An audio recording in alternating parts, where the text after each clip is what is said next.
ఇక వారంలో తెలంగాణ బీజేపీకి కొత్త అధ్యక్షుడు, తెలంగాణ బీజేపీకి కొత్త రథసారథి ఎవరు అనే ఉత్కంఠకు మరో వారం రోజుల్లో తెరపడనుంది. పార్లమెంట్ సమావేశాలు ముగిసిన నేపథ్యంలో రాష్ట్ర అధ్యక్షుడి ఎంపిక ప్రక్రియపై పార్టీ యొక్క నిర్ణయానికి అయితే వచ్చినట్లుగా తెలుస్తుంది. యాక్చువల్గా ఇది కూడా చాలా కాలంగా పెండింగ్లో పడుతూ వస్తుంది రాష్ట్ర అధ్యక్షుడికి సంబంధించి.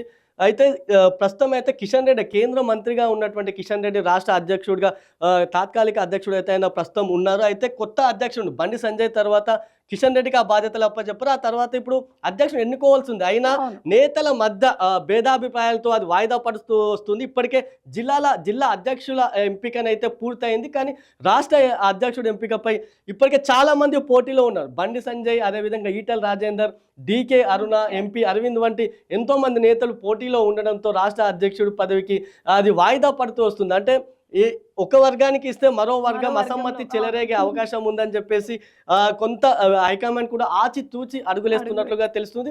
అయితే ఎవరికి అధ్యక్ష పీఠం దక్కనుందనేది కొంత ఉత్కంఠంగా మారింది.